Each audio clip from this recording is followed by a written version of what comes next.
नमस्कार दोस्तों, मैं विनय दुबे मुंबई से। 6 दिसंबर 1992, वो दिन जो किसी के लिए शौर्य दिवस है, किसी के लिए काला दिवस। लेकिन इस दोनों दिवसों के बीच में कहीं ना कहीं अगर एक चीज़ गुम है तो वो है इंसानियत। मैं बात कर रहा हूँ आज बाबरी विध्वंस कांड, अयोध्या जन्मभूमि विवाद को लेकर। कोर्ट ने ऑलरेडी आदेश दे चुका है, भव्य मंदिर की तैयारी हो रही है। 6 दिसंबर 1992 का वो दिन जिस दिन लाल जी कृष्ण हाँ आडवाणी के दोस्तों, मैं एक नेक्स्ट वीडियो के साथ आया हूँ। जो ये वीडियो देखने के बाद बहुत मज़ा आने वाला है और ये बाबरी मस्जिद के रिलेटेड ये वीडियो है। जो आपको मालूमात नहीं होगा इस वीडियो में हो जाएगा, क्योंकि बाबरी मस्जिद के समय क्या क्या हुआ था, क्या क्या प्रोपेगेंडा हुआ था, सब आपको मालूम होने वाला है इस वीडियो के अंदर। क्योंकि इस वीडियो में विनय दुबे सर ने सारा चीज़ खुलासा किया है। उस टाइम कौन क्या किया और उस मतलब बाबरी मस्जिद के साथ क्या चीटिंग हुई और सुप्रीम कोर्ट ने क्या बताया। तो आइए पहले हम वो विनय दुबे सर का हम पहले वो वीडियो देखते हैं, फिर जानेंगे कि इस वीडियो में क्या है और क्या नहीं है, क्या सच्चाई है और क्या हकीकत है। तो आप लोग कहीं जाइएगा नहीं, वीडियो में बने रहिएगा एंड तक। और आइए हम देखते हैं। वो प्रभु श्री राम आज के मेरे प्रभु श्री राम से एकदम अलग क्यों हैं।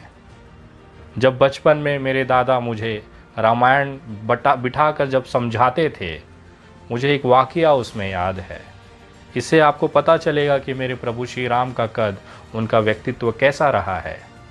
जब रावण माता सीता को हरते हुए अपने पुष्पक विमान से लंका की तरफ बढ़ रहा था, तो जटायु नाम के एक पक्षी ने उनका रास्ता रोका। माता सीता की रक्षा के लिए रावण से लड़ा। रावण ने अपनी तलवार से जटायु के दोनों पर काट दिए। जटायु लहूलुहान होकर जमीन पर गिर पड़ा। बहुत दिनों बाद जब प्रभु श्री राम उस रास्ते से गुजरे, जटायु से उनकी मुलाकात हुई। जटायु ने पूरा हाल उन्हें बताया और प्रभु श्री राम के आंखों में आंसू थे। वो प्रभु श्री राम जो कृपालु हैं, दीन दयालु हैं, जिनको एक पक्षी के शरीर से निकलते हुए खून के एक बूंद की तड़प को महसूस कर लिया। हजारों लोगों की लाशों पर बन रहे इस भव्य मंदिर को क्या वो महसूस नहीं कर सकते? एक पक्षी जो मांस खाता है, जटायु जिन्होंने माता सीता की रक्षा के लिए अपने प्राणों की आहुति दे दी, उस पक्षी के लिए भी प्रभु श्री राम के अंदर इतनी करुणा थी, इतनी माया था कि उनके आंखों से आंसू निकल गए। जो साक्षात भगवान के अवतार रहे हैं, वो एक पक्षी के लिए रो रहे थे। अपने हाथों से जटायु का अंतिम संस्कार किया, जिस अंतिम संस्कार के लिए बड़े बड़े योगी तपस्या कर कर भी वो सौभाग्य न पा सके, जटायु अपने खून के बलिदान से वो सौभाग्य प्रभु श्री राम के हाथों से पाए। मैं जब उन प्रभु श्री राम को देखता हूँ और आज के भारतीय जनता पार्टी के प्रभु श्री राम से जब मैं रूबरू होता हूँ, तो बहुत उलझन होती है। क्या वाकई में भारतीय जनता पार्टी के द्वारा बनाए गए प्रभु श्री राम का व्यक्तित्व इतना छोटा है कि हजारों लोगों की लाशों पर भी उनके आंखों में आंसू नहीं आए? उस लाशों को जिन्होंने अपने हाथों से उन्होंने बनाया, इस ब्रह्मांड को, इस सृष्टि को बनाने वालों में प्रभु श्री राम का उतना ही योगदान है जितना हमारे 33 कोटि भगवानों का है। आज वो मर्यादा पुरुषोत्तम बन के हमारे दिलों में बसते हैं, क्योंकि उन्होंने वैसा जीवन जिया, उदाहरण दिया, मानवता को बनाया, इंसानियत को बचाने का एक उदाहरण दिया। उनकी सेना में वानर थे, रीछ थे, जटायु के भाई संपाति थे। पक्षियों को, जानवरों को लेकर उन्होंने अपना एक सेना बनाया। ये दिखाया कि करुणा और जो ममता है वो सभी के लिए एक समान होना चाहिए, चाहे वो पक्षी हो, जानवर हो, चाहे इंसान। वो प्रभु श्री राम अयोध्या में अरबों रुपए के भव्य आलीशान मंदिर के सोने के सिंहासन पे बैठेंगे, जिस सिंहासन की नींव में इस देश के नागरिकों की बलि चढ़ी है। आज बात है, क्या वाकई में प्रभु श्री राम उन लोगों को माफ़ करेंगे जिन्होंने ये कृत्य किया है? जब मैं इस मामले को देखता हूँ और हमारे पूर्वजों द्वारा हमारे ग्रंथों में लिखा है कि आपके कर्मों का फल आप इसी जीवन में भोगते हैं, आपको इसी कर्मों का पाप पुण्य का हिसाब आपके जीवित रहते दिया जाता है, तो कहीं न कहीं मुझे एहसास होता है कि आज भी भगवान इस धरती पर हैं। लाल कृष्ण आडवाणी 25 सितंबर 1990 को सोमनाथ से एक रथ लेकर अयोध्या की तरफ चलते हैं। नए भव्य श्री राम मंदिर के जन्मभूमि स्थान पर एक भव्य मंदिर का संकल्प लेकर ये यात्रा शुरू होता है। बिहार के समस्तीपुर में लालू प्रसाद यादव इस यात्रा को रोक लेते हैं। कुछ समय के विश्रांत के बाद वापस ये यात्रा शुरू होता है और 6 दिसंबर 1992 को अयोध्या पहुंच जाता है। लाल कृष्ण आडवाणी के साथ प्रमोद महाजन, बहुत बड़े बड़े नेता भाजपा के इस आंदोलन में शिरकत करते हैं। हमारे आज के प्रधानमंत्री नरेंद्र मोदी जी भी इस यात्रा में देखे गए। उन्होंने भी अपना योगदान इस यात्रा में दिया। बाबरी शहीद कर दी जाती है, लेकिन ऊपर वाले के लाठी में आवाज़ नहीं होती। उसका एक सबसे बड़ा उदाहरण इस देश में अगर आपको देखने मिलेगा तो वो है लाल कृष्ण आडवाणी। ये मामले में कानूनी कार्रवाई भी चलाई गई। इस पूरे मामले में 49 आरोपी बनाए गए, जिसमें अधिकतर लोग इस दुनिया में अब नहीं हैं। जो बचे हैं वो ऐसी ज़िंदगी जी रहे हैं कि पल पल अपने आप को प्रभु श्री राम के चरणों में समर्पित होने के लिए प्रार्थना कर रहे हैं, क्योंकि भगवान ने उन्हें वो सब कुछ दिया और एक कृत्य के कारण वो सारी चीज़ उनसे वापस छीन ली गई। लाल कृष्ण आडवाणी जब राम जन्मभूमि आंदोलन में थे तो पूरा देश उनके पीछे खड़ा था। आज हालात ये हैं, ऊपर वाले की लाठी ऐसी चली है कि आज उनके घर पर उन्हें देखने के लिए कोई जाने वाला व्यक्ति नहीं है। एकांत जीवन में वो जी रहे हैं। लाल कृष्ण आडवाणी की आज वो हालत है, वो न घर के हैं न घाट के हैं। 49 लोगों के इस आरोपी की लिस्ट में भले कानून ने, अदालत ने उन्हें बाइज्जत बरी कर दिया हो, लेकिन ऊपर वाले की अदालत में फैसला अभी होना बाकी है। ये हालात केवल इनके नहीं हैं, इनके अलावा बहुत सारे ऐसे लोग हैं जिनका निधन हो चुका है। अशोक सिंघल, गिरिराज किशोर, विष्णु हरि डालमिया, महंत अवैधनाथ, ऐसे बहुत लंबी लिस्ट है जो अब इस दुनिया में नहीं है, जिन्होंने बाबरी विध्वंस और अयोध्या कांड में एक महत्वपूर्ण भूमिका निभाई। लेकिन अगर आप गौर से देखेंगे तो इन तमाम लोगों की जो मृत्यु हुई है वो भी सामान्य नहीं है। 10-10, 15-15 सालों तक शरीर के अंदर बीमारी लिए, वो बीमारी जिसकी असीम पीड़ा को कोई महसूस नहीं कर सकता, बर्दाश्त नहीं कर सकता, ऐसी बीमारी और ऐसी रोगों के साथ, यातनाओं के साथ इनका अंतिम समय बीता है। हमारे पूर्व प्रधानमंत्री अटल बिहारी वाजपेयी की अगर आप हालत देखें तो पिछले 15 साल वो बिस्तर पर रहे।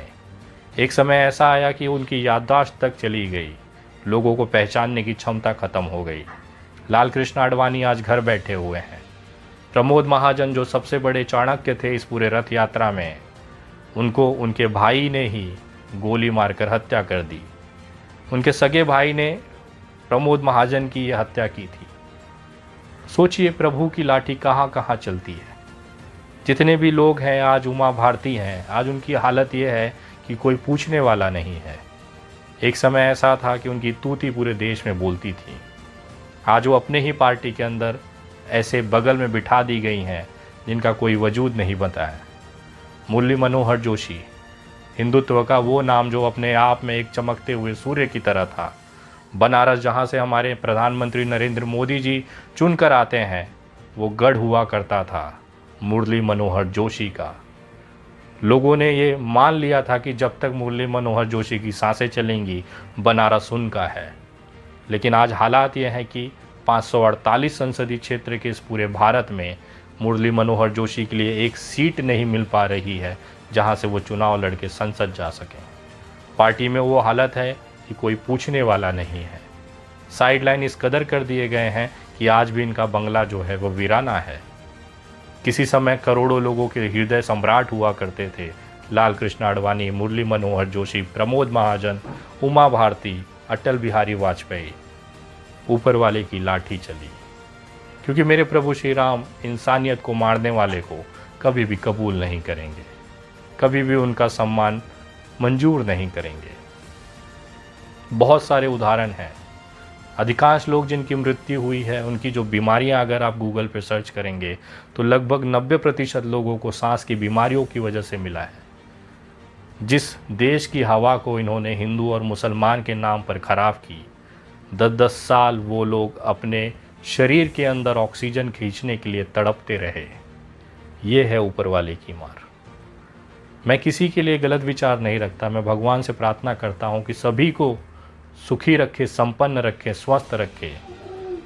लाल कृष्ण आडवाणी सहित तमाम जो जीवित नेता हैं उनको भगवान हमेशा तंदुरुस्त रखे, उनको मेरी भी उम्र दे दे।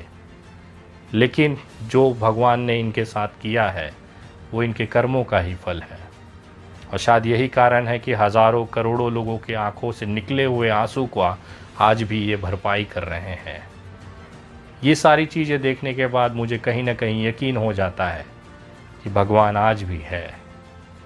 जो लोग भी इस तरह की चीज़ों में हैं, जो इंसानियत को मारते हैं, जिन्होंने कभी भी इंसानियत को न मानते हुए केवल अपने हट, अपने स्वार्थ के लिए लोगों की बलि चढ़ाई, उनके लिए सबसे बड़ा उदाहरण आप देख सकते हैं प्रमोद महाजन, लाल कृष्ण आडवाणी, मुरली मनोहर जोशी, उमा भारती और खुद पूर्व प्रधानमंत्री अटल बिहारी वाजपेयी।